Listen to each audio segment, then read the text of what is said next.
So today's story is about this pastor that died himself. Yes, and this story first came out last week. I didn't carry that news because I was surprised. I said, how would a pastor by himself? How possible? A pastor that knows that in every situation we should give God the glory. A pastor that knows that every disappointment is a blessing. A pastor that knows that God does not forsake his own. Nothing happens without God's knowledge.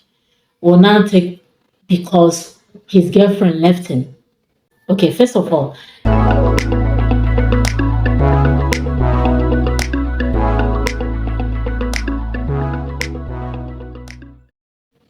this man we're talking about, his name is Prosper Iboke from Leru, Enemunochi, in Abia State. So they say that this man, a 30 years old man, sent this girl to the university. When he sent this girl to the university, after everything, he proposed to the girl and the girl cheated him, refused to accept his proposal. And for this sake, he come out through the window from a two-story building. That was the initial story. But now his cousins have come out to say that that's not what happened. That the story that was behind the issue was that he went to ministration in Nnewi, in Anambra State. So after the ministration, he became mentally disabled. Yes, he became mental. And one of his co-pastors now took him and put him inside a room and locked the door. That he locked him up inside a room and told the people, he assigned some people to take care of him and then left for a meeting. And so these people were here, waiting for him or looking after him or watching him so that he will not come out through the door. They didn't know that they don't come out through the window, come land on the floor. So this is what one of Prosper's cousins wrote on his Facebook page. He wrote, I did this post to correct some of the false narratives flying around. This is the report of what happened prior to his passing. Prosper went for a ministration in Nnewi, and when he came back, he lost his senses. He wasn't mentally coordinated.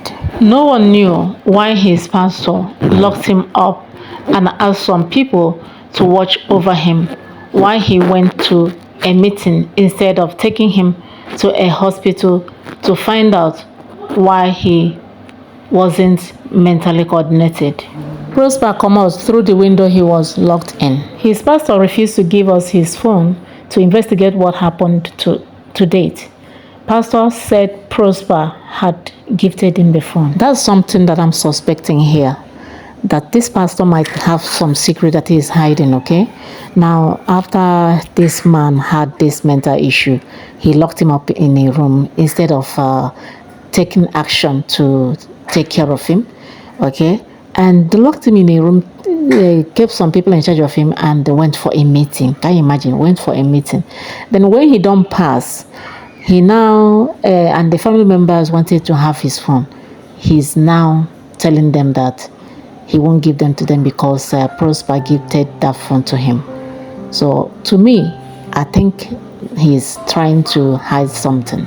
So another of Prosper's cousin wrote, blogs went to market with the story that Obong died himself because he was cheated by his girlfriend who he trained in the university.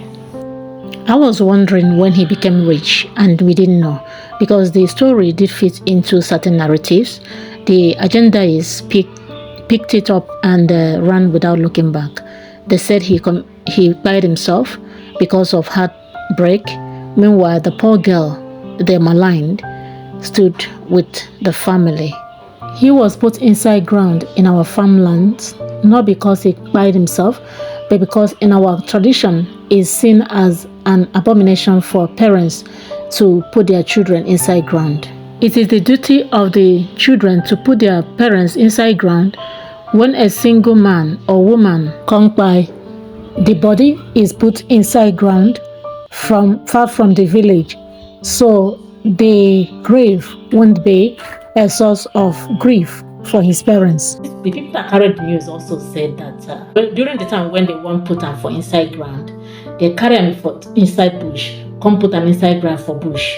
That is because of what he did, okay? Because he can't by himself, that is an abomination for someone in that community to buy themselves. So, but these cousins of his have also come out to say that that's not exactly, that's not the truth. That they put him for ground inside bush for sake say they don't want the parents to feel the grief, because it's also in their tradition that when a child dies before the parents, that they put them for ground inside bush.